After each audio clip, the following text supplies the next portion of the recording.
Alors bonjour à tous. Et bonjour. Alors bienvenue sur notre chaîne ART. Pour vous présenter à nouveau une plante qui s'appelle le Schefflera arboricola. Une plante originaire d'Australie, de Nouvelle-Guinée, qui peut monter jusqu'à 5 mètres de hauteur dans son pays d'origine. Donc vraiment un arbre dans son pays. Alors là, bien évidemment, chez nous, on la considère comme une plante d'intérieur. Alors on la trouve généralement de feuillage comme cela panaché, ou éventuellement en feuillage tout vert comme ça. Voilà. Alors, au niveau de l'exposition, en intérieur, il faudra la mettre absolument dans une pièce la plus lumineuse possible, mais là encore une fois, surtout pas de soleil direct. Donc du coup, si vous avez un voilage, un rideau, donc ça sera parfait. Mais en tout cas, ne surtout pas l'exposer en plein soleil. Alors, vous pouvez la mettre dehors. On peut la mettre dehors pendant la belle saison, mais par contre de la mettre à l'ombre, surtout pas en plein soleil. Voilà, on risquerait de la brûler. On la protège des rayons directs. Bien évidemment, attendre la belle saison, le printemps, je dirais même l'été, pour la mettre dehors. C'est quand même une plante qui craint un petit peu les coups de froid. Donc déjà, faut la rentrer, quand vous l'avez en intérieur, évitez de la mettre près d'une porte d'entrée. S'il y a des courants d'air froid l'hiver, ça peut craindre. D'ailleurs, on a l'exemple. Oui, elle ne supporte pas les températures inférieures à 15 degrés. Voilà, là cette plante là, on voit qu'elle a eu quand même quelques feuilles comme ça qui ont bruni. Très certainement donc dû justement à un petit coup de froid qu'elle a dû choper, qu'elle a dû attraper on voit à un moment donné. Voilà. Mais bon, c'est pas méchant, on voit quand même que la plante elle est en forme. Voilà, là c'est caractéristique. Oui, voilà, le noir comme ça c'est le coup de froid. Voilà. Alors elle supporte un petit coup de froid comme ça, mais effectivement si vous la laissez 15 jours en permanence, ça peut être fatal. Avec un petit coup de froid qui descend à 10 degrés. Donc idéalement, la température idéale serait de 18 à 25 degrés. Au niveau de l'arrosage, là c'est très très important. Au niveau de l'arrosage, c'est de ne pas faire d'excès d'arrosage. Donc le principe, savoir s'il faut arroser ou non, c'est tout simplement toucher la terre en surface. Et si la terre vous paraît bien sèche, eh bien, on l'arrose. Voilà, on l'arrose. Alors, on la rempotera dans un pot légèrement plus grand. Légèrement plus grand. Et justement, pour être sûr de ne pas avoir de mauvaises surprises à l'arrosage, utilisez de préférence un pot en terre cuite. Pour la simple et bonne raison, c'est que si le dessus de la terre sera sèche, on pourra considérer que le fond le sera autant. Alors que le piège du pot plastique, c'est que parfois on peut penser que la terre est sèche, mais finalement l'humidité reste beaucoup plus longtemps en profondeur, et là justement on peut avoir de drôles de surprises. Et puis c'est esthétique, c'est quand même plus joli d'avoir un pot en terre cuite à la maison. Alors de toute façon, si votre plante chez vous, justement vous présente des symptômes, vous dites est-ce que c'est un excès d'eau ou c'est un manque d'eau, là de toute façon le Schefflera, il n'y a pas de doute à avoir. Vous voyez que systématiquement, toutes les feuilles sont bien érigées, bien droites. Donc ça, c'est signe de bonne santé. Si vous avez un Schefflera dont les feuilles, au lieu d'être bien érigées, sont au contraire toutes baissées comme ça et ne remontent plus du tout, là, c'est tout simplement le symptôme d'un excès d'arrosage. Il n'y a aucun doute à avoir, c'est un excès d'arrosage. Donc, comme quoi, il vaut mieux plutôt bien la laisser sécher. Et puis, on peut aussi avoir les feuilles qui brunissent un petit peu par avec excès un d'arrosage. excès d'eau. Voilà.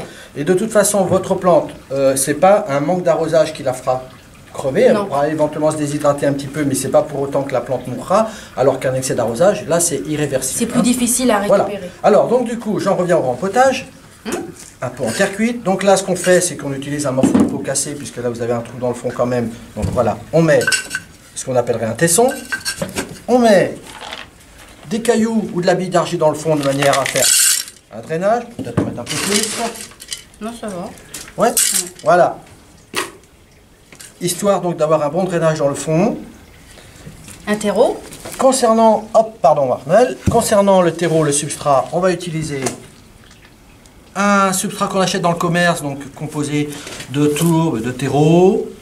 Et là, en plus, incorporé donc d'engrais. Là, on a fait le choix de prendre celui-ci, mais on peut très bien prendre un terreau tout à fait hors engrais. Qui n'est pas d'engrais. Voilà, et puis mettre l'engrais liquide à chaque arrosage. Voilà, mais là au moins, l'engrais est déjà présent dans cette terre, qui fait que là, pendant 3 mois, on est tranquille, pas besoin de rajouter de l'engrais. Donc là, voilà, un petit peu de terre dans le fond. Voilà, donc le système racinaire, vous voyez, il est bien. Hein, les racines sont bien blanches, donc la plante est vraiment bien saine. Là, on va pas la triturer. On n'a pas besoin d'enlever le chignon. Non, ça serait une plante vivace, ça serait une plante d'extérieur, je dirais oui, blanc d'intérieur. Si on peut éviter, limiter un petit peu, donc à agresser un petit peu la terre, les racines, c'est pas plus mal. Juste un peu comme ça.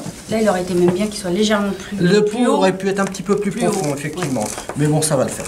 Mais faut jamais prendre un pot très très grand pour le rempotage parce que la plante se sentirait noyée et elle ne se développerait plus. Prenez toujours un diamètre de pot légèrement supérieur à celui initial. Voilà, parce que de toute façon, ce qu'on veut, c'est pas d'avoir un développement racinaire extraordinaire. Ce qu'on veut, c'est surtout voir la plante pousser. Dans de bonnes conditions, qu'elle ne perde pas ses feuilles, qu'elle soit bien verte. Voilà, donc là j'appuie bien, je borne bien autour. Voilà. Alors le bornage est très important. Il faut vraiment bien faire attention qu'entre le bord du pot et la motte de la terre, il n'y ait pas de trou. Donc quand tu dis bornage, oui, c'est vrai c'est-à-dire que c'est vraiment s'assurer vraiment que les racines, toutes les racines soient bien en contact. Soient bien en contact. De la là, terre. c'est bien. Voilà, si on avait des racines qui se retrouvent vraiment à l'air comme ça, parce que si vous enfoncez la main et puis que la main descend, c'est pas bon. Il faut vraiment que ça soit dur. Voilà. Alors sans trop blinder non plus, il faut trouver le juste milieu. Bon, après, c'est l'expérience qui fait. Ça sert à rien comme un malade. Hein. Après, donc là encore, donc pour s'assurer donc justement le bien-être de la plante, éviter d'avoir des surprises, toujours mettre des cailloux ou des billes d'argile dans le fond de votre soucoupe, de manière à ce que quand vous allez arroser, d'une part, s'il y a de l'eau qui s'écoule, eh bien l'eau ne restera pas dans le pot, mais va tout simplement rester dans le fond de la soucoupe. Et en plus de ça, puisque c'est une plante, à nouveau une plante tropicale, eh bien cette humidité que vous avez dessous comme ça va tout simplement être de l'humidité atmosphérique qui va s'en dégager, et là la plante sera heureuse. Hein, pour peu que vous soyez en hiver en plus et que vous ayez du radiateur, du chauffage, chaleur plus l'humidité qui va s'en dégager, là la plante va être ravie.